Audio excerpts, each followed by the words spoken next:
Welcome to Nevada Newsmakers on this July the 4th, and we have a very special way to celebrate it. Ray Hagar has the rundown. And happy birthday to the USA. Today's July 4th, and our guest is Clay Jenkinson, presidential historian. We'll talk about subjects ranging from flag burning to Theodore Roosevelt. Sam? And coming up on the Power Pundit panel today, Mary Lau, Paul Mozen, and Scott Craigie. It's all coming up next on an all-new Nevada Newsmakers.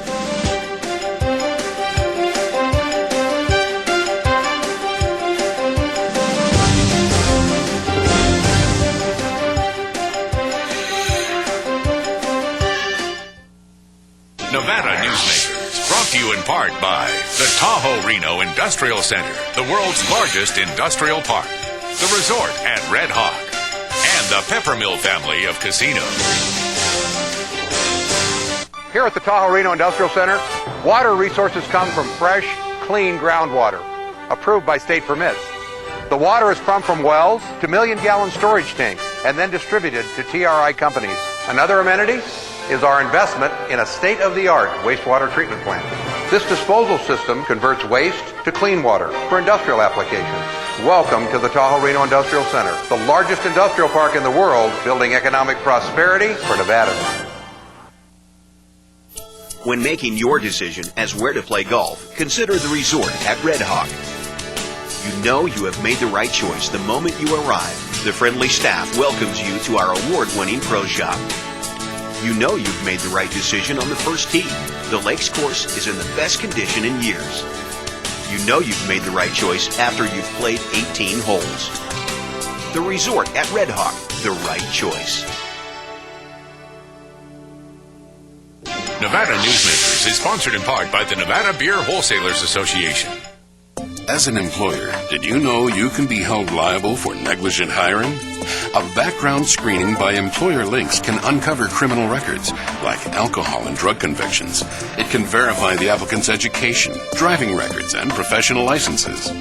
Employer Links can check civil records, registered sex offender records, and Social Security fraud. Hiring the right person shouldn't be a gamble. Call Employer Links. Employer Links, protecting your investment. So, who do you use for workers' comp? Pro Group Management.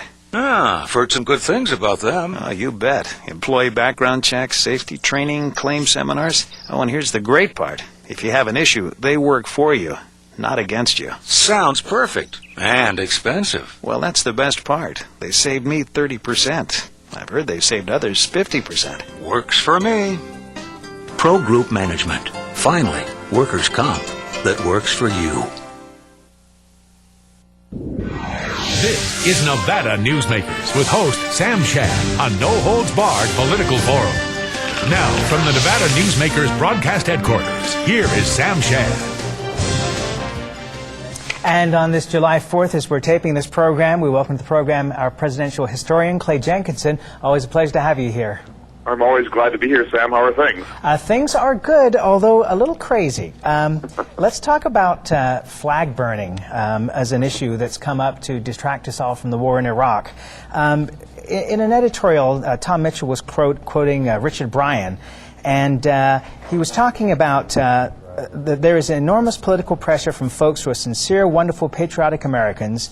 Though he still finds the act of flag burning distasteful and odious, he pointed out that the courts have declared it an act of free speech.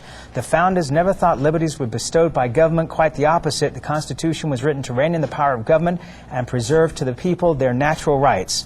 Are our senators so craven they are willing to desecrate the ideals of Jefferson and Madison? Take it away, Clay.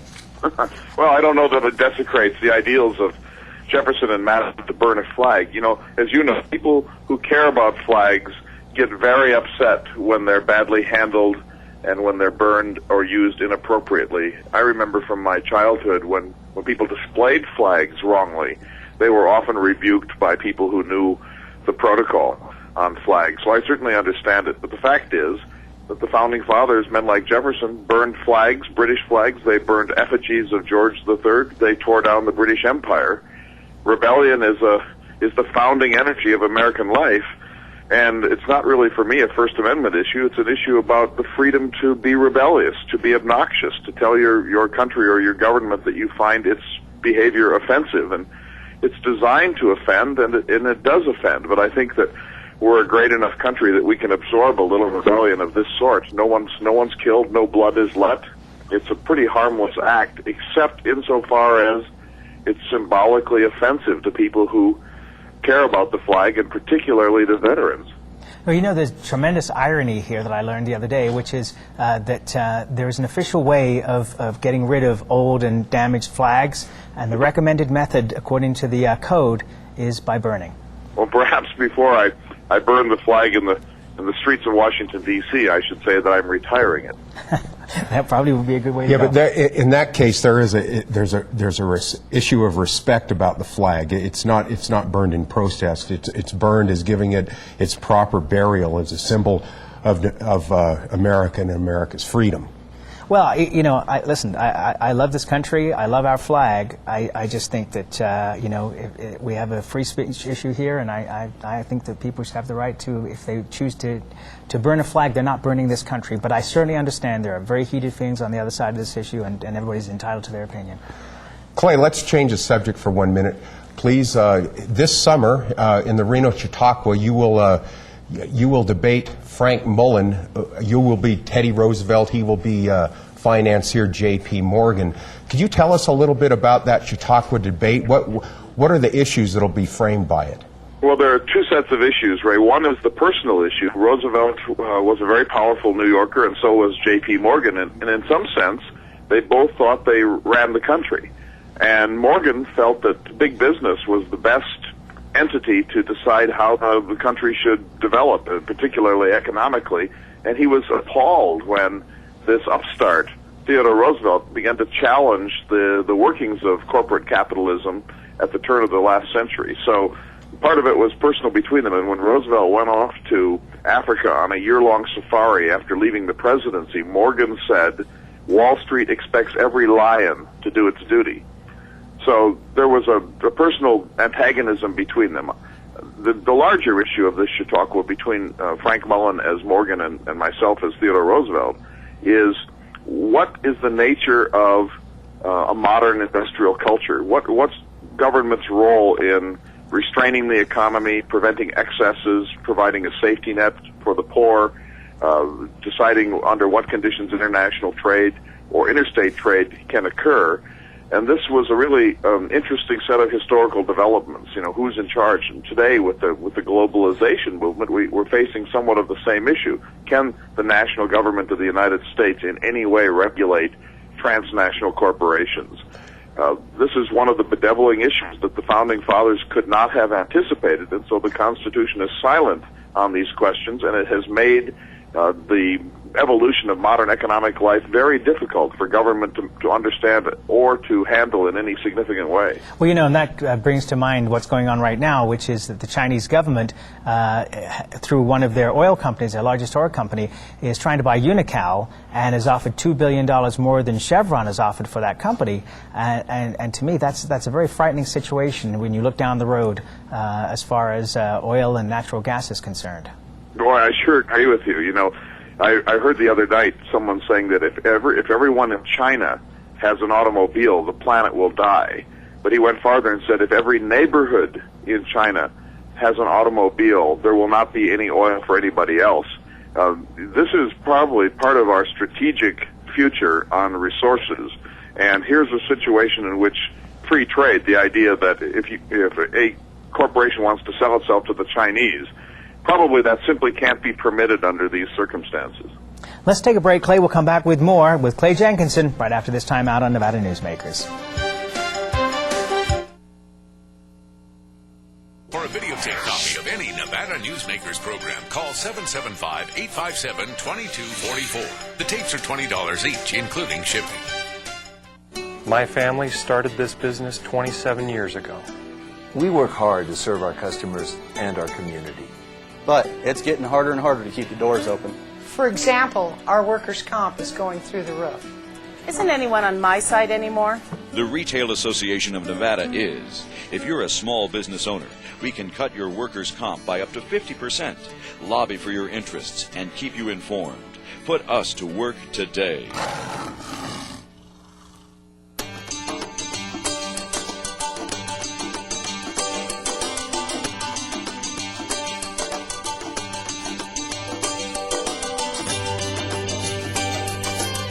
Thanks to an ongoing commitment by America's mining companies, more than 2 million acres already have been reclaimed. To learn more about reclamation or other aspects of mining, visit nma.org. The National Mining Association. Reno's best dining values are all at one casino, the Pepper Mill. You can enjoy great savings on our popular specials. Pepper Mill's coffee shop offers daily lunch specials, low-carb dining, and all your favorite comfort foods. You'll find sensational lunch specials featuring Reno's freshest seafood, sushi, pasta, and more at Oceano. And early bird specials at Reno's Premier Steakhouse and Romanza Ristorante Italiano. The best values are at the Pepper Mill. Where are you dining? Your best value in sight is here for you to see.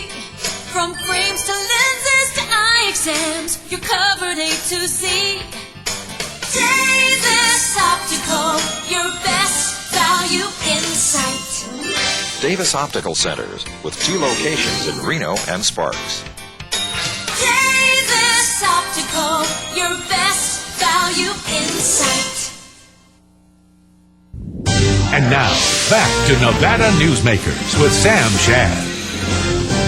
And we're joined again by Clay Jenkinson, our presidential historian. Clay, if we could get back to Teddy Roosevelt for 1 minute, please. Teddy Roosevelt became the president when President McKinley was shot. And do you think Teddy Roosevelt would have had a difficult time ascending to the presidency without this assassination? It seems like he was such a fireball and a progressive. And being a Republican, do you think he could have secured a nomination without the assassination? Well, he was an accidental president. McKinley was shot on September 6, 1901. Mark Hanna, who was the big boss of the Republican Party, had warned against making Theodore Roosevelt the vice president. He said, now there's only one life between that madman and the presidential office. And then when the assassin shot McKinley, Mark Hanna said, look, I told you so. Now that damned cowboy is the president of the United States. So there's some question about whether a man is a maverick like Roosevelt, a man of such ego like Roosevelt, and somebody who had sort of bullied over his political opponents could have made it all the way to the presidential chair by the normal process. Once he got there, he absolutely made the most of it.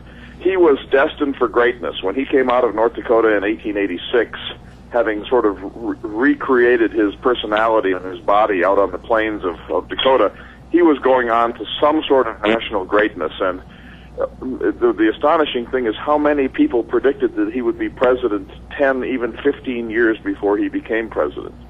You know, during the late 1800s and all into the 20th century, not only McKinley was shot, but it seemed like there was like an anarchist movement across the world that tried to murder a lot of national leaders. What was the dynamics of this? Why was it so dangerous to be a national leader during the late 1800s? Well, that is a good question.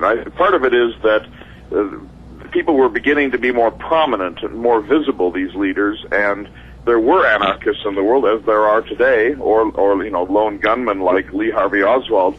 And at that time, the Secret Service systems, the protection systems, weren't very good. Roosevelt used to walk around Washington, D.C. without protection.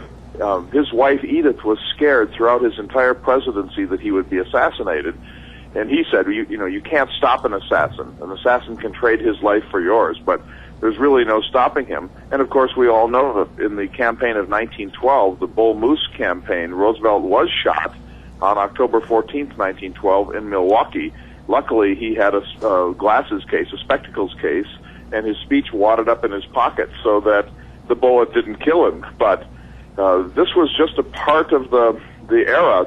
These things kind of go in fads or waves. And what happened was that the Secret Service of the United States and other countries were beefed up after this so that they could at least reasonably protect presidents from this sort of thing. But as we know, in our lifetime, my lifetime, 2 presidents have been shot, and Jimmy Carter and Gerald Ford barely missed being shot themselves. Let's talk about another Roosevelt. There was a fascinating HBO movie, actually, it wasn't a documentary, on Franklin Delano Roosevelt, who suffered from polio. And the story was based on his therapy center. But he became president and one of the longest serving presidents, despite the fact that he basically could not walk.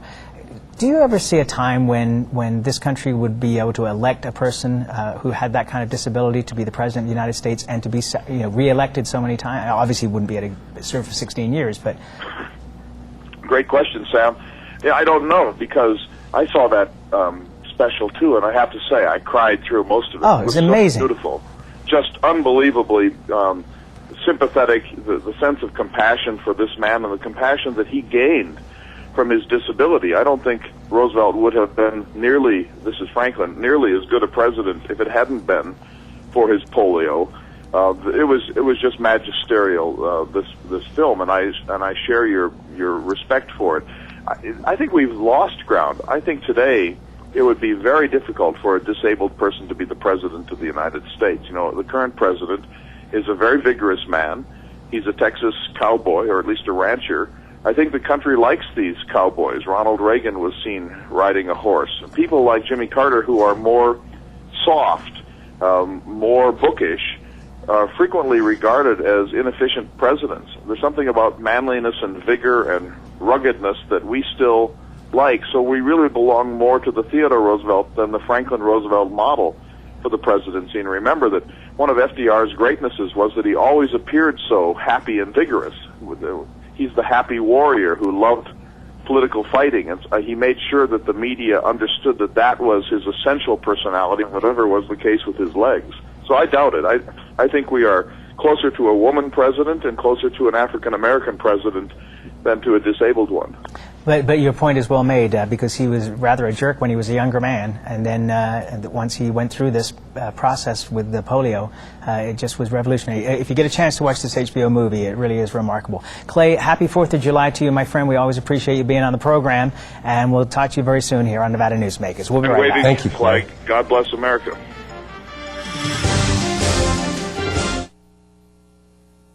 This is Nevada Newsmakers.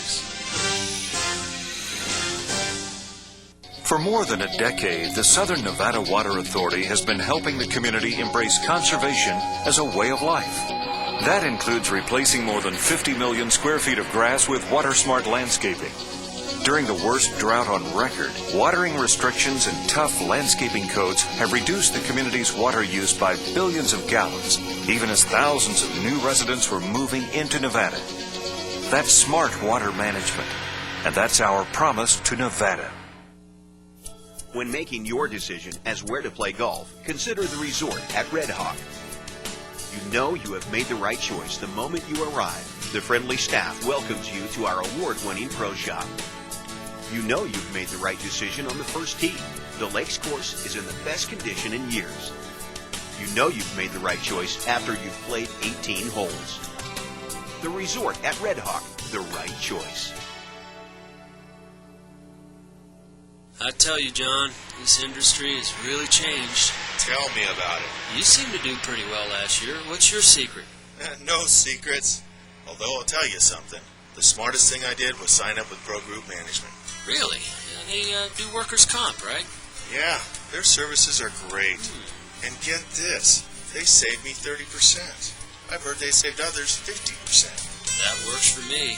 Pro Group Management. Finally, workers' comp that works for you. As an employer, did you know you can be held liable for negligent hiring? A background screening by Employer Links can uncover criminal records, like alcohol and drug convictions. It can verify the applicant's education, driving records, and professional licenses. Employer Links can check civil records, registered sex offender records, and Social Security fraud. Hiring the right person shouldn't be a gamble. Call Employer Links. Employer Links, protecting your investment. And now, back to Nevada Newsmakers. And back on Nevada Newsmakers here on this July 4th show. We're joined by our pundits, Marlene and Lockard with Capital Strategies. Dr. Paul Mozen is here. We've got Randi Thompson, our political analyst, and, of course, Scott Craigie. There was a poll came out last week, a Magellan poll, that John Smith wrote about, rather humorously, I might say, that shows that that Jim Gibbons still has a huge lead, despite gaffes that have been made over this past year. Even in a Gibbons-Goodman race, it shows that Gibbons would have 48.1 to 36.9 advantage. How many people did he poll? 1,000 people. Oh, well, that's a good. When you take the mayor out of it, Dina Titus certainly comes up in the numbers dramatically, but not Speaker Perkins. There are a couple of comments that John made that I'd like to put in here. He said, put it this way, scientists have spotted more life on Mars than in Perkins' gubernatorial bid. We're talking fossilized microbe level readings here. Perkins has plenty of friends in high places. What he doesn't seem to have is a pulse. Or a personality. We're talking about more than a year before the election. Yeah. At this point, these polls mean absolutely nothing. They're just a measure of whose name has been heard more by the public. Now, I don't know who the 1,000 people they polled are. Maybe they were all people from Gibbons' campaign. I don't know. Well, I doubt Perkins is going to get a personality in the next year, so that's not going to change. Gibbons or Perkins? Perkins. Okay. Yeah. Well, I think that you're going to see a serious primary election campaign take place, and I'm supporting Senator Dina Titus, and I think you'll see a campaign run on issues and programs and initiatives, and personalities may come into it, but I know that Dina is going to run on the issues, and she has plenty to say, and she's going to have a very positive agenda to put forth. So once a campaign starts and begins, then we'll begin to take a look at some of those numbers. But like Paul said, it's way too early at this stage. I think one of the messages that go out here is remember Chick Hecht. Yeah. Nobody had, certainly in northern Nevada, had ever heard of him, and he never spoke. His campaign was billboards and great TV commercials, and the campaign has not yet begun on Speaker Perkins' behalf, so I don't want to count him out of the race. But those were the days when an all-media campaign was still working. There's been a real transformation in politics, and there's all different ways now to reach voters and for candidates to really have to emerge and have to discuss issues. In that campaign, it was just all media, all the time, all TV. Did you miss the presidential election? I don't think that. Oh, come on, Sam. I don't think that that's was that about issues? It's about Swift Boat veterans. No, it wasn't about issues. But the state that the man who was trying to shove Yucca Mountain down our throat, the state went for him. So I don't know what's going on in the elections. This Nevada, this state, right now, is facing so many critical issues on the issue of growth, on the issue of moving water from northern Nevada to southern Nevada, on the issue of what are we going to do with K-12, good Lord, what are we going to do with full-day kindergarten, can we afford it? We've got Tabor that's going to go on the ballot, we've got Prop 13 that's going to go on the ballot, we're going to run the state by ballot. We're going to run the state by elections. We got more issues. Oh, Mr. Initiative petition here talking And we're going to run about people out of Nevada like they ran them out of California. That's right. What I'm saying is this will be an issues election. If I it absolutely ever was agree, and one. I'm looking forward to it, because I think then, when you get all of the proposed candidates standing up there, they're not going to be able to run and hide and pull a Chick Hecht. It will be about issues. When is your candidate going to come forth with some positions on some of the issues? When's the debate going to begin? When she announces, which you'll be hearing more about that directly. And we hope on this very program. Let's change topics here. Something that's happened in the last week just frightens the heck out of me, and it doesn't seem to be a big discussion topic because I don't think people really understand what happened. But China has, through one of their oil companies, has bid for Unocal, and they bid $2 billion more than Chevron had put up as a bid. And obviously they are trying to grab as much oil and natural gas as they can. And when they can come in and do this, and it's free trade at this point, but shouldn't that have us all concerned, Scott? Well, welcome to the United States of Europe. I mean, the fact of the matter is, this is the way other countries have felt about the United States for decades. And the fact is, as well, China is the next growing economic power. That's... my son and I had a conversation. I said, the United States of Asia. Learn how to speak a foreign language. That's very important. And you had the price of oils are now over $60, and that, I mean, you're going to start seeing at the pump not only higher prices but less availability, unless we get refining back in America. And that's you have only to look at the price of oil to figure out who's in control of the world. Yeah. I think this is a national security issue, and I think the United States should step in and treat it as such. And I think this is one high-profile development among many of many things emerging and losing control of our own destiny to Asia and to other countries. I think this is a very ominous development, and the United States should step in and do something. Well, it's scary. They're going to be importing our oil, and they're going to be exporting their Asian flu, which Mort Zuckerman has a great editorial in this week's U.S. News and World Report about no one's really paying attention to that avian flu and the potential for a pandemic. And it's just one of those underlying currents there that Asia is not exactly taking care of its own country, but they sure have the resources and the money to keep building and building and building. It's just scary. On a lighter note, I would like to offer hearty congratulations to our own Randi Thompson, who was elected to the airport authority. And Washoe County. Yeah. Congratulations from all of us. And now you can't talk about any of those issues. I know. We'll be right back on Nevada Newsmakers after this. Like that. Stop. Nevada Newsmakers, brought to you in part by the Tahoe Reno Industrial Center, the world's largest industrial park, the resort at Red Hawk, and the Peppermill family of casinos. High-tech companies demand perfect world amenities. They require clean, reliable power, state-of-the-art fiber optic communications, and clean water sources.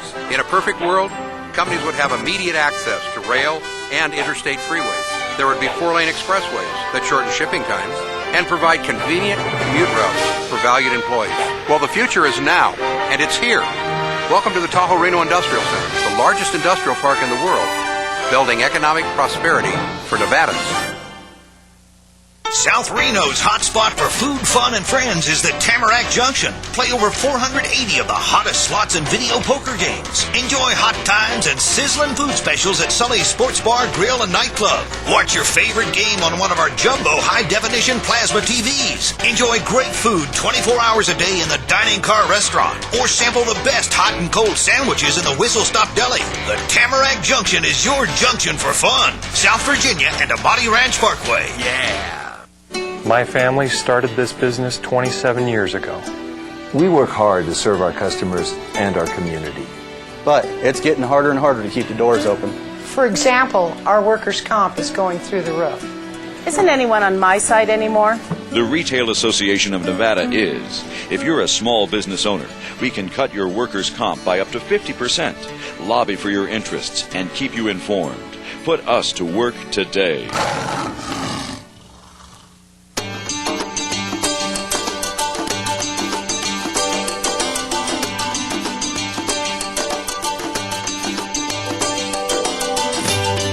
Many of the materials we rely on every day come from the ground, and modern mining technology brings them to us cleaner and safer than ever before.